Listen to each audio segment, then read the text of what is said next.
Right, let me walk you through how we get our clients back to 7+ hours of unbroken sleep without HRT or supplements in about 8 weeks. These are the three most common patterns that we see with clients coming with sleep challenges. Each one tells us something different about what that body needs.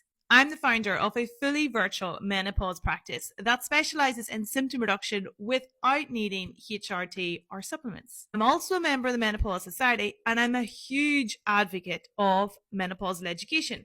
Hence why I dedicate so much time outside of my practice work to create educational videos on here for you guys. Now, this is usually down to melatonin production, which can be knocked off for many different things. If I had a client come in and this was her major issue around sleep, I'd be starting to look at what is her gut health like, what is her stress management like, and is she actually consuming low intake of nutrients? They're the three biggest things that we find knocks off melatonin production. Now, honestly, the vast majority of individuals that come to us, they are consuming low intake of nutrients. So they may be eating healthy food, but nowhere near enough healthy food.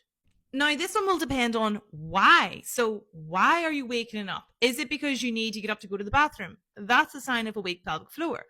Are you waking up because of night sweats? That's a sign of inflammation, and you need to implement inflammatory protocols, which I'll detail here in a second.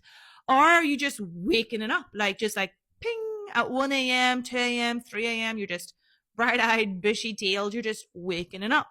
That's a sign of cortisol dysregulation, which becomes extremely common as we go through menopause. When we lose estrogen, our body does start to produce more levels of cortisol.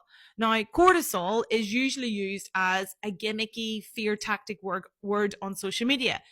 We need higher levels of cortisol when we go through menopause. It's nothing to fear. More cortisol in menopause will help our body when it is lacking estrogen around inflammation protection and blood pressure, to just name a few.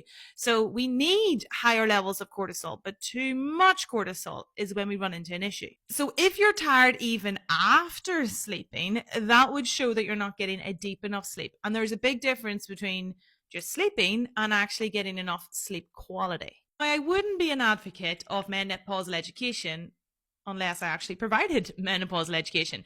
So last year I built the Menopause Lab, which is an entirely free, because I hate that so much factual information is hidden behind paywalls or hidden behind academia walls. I think a woman should have full right to know what in God's name is going on with her body. So this is why we founded the Menopausal Lab last year, and it's grown incredibly. There's over 40,000 menopausal women in there now, but they all have free access to all of my practices, strategies, and protocols for every single symptom reduction. No paywalls here and no academia blocks here. But inside of the course, we do have a full sleep guide. It's probably one of the best things that I've ever written.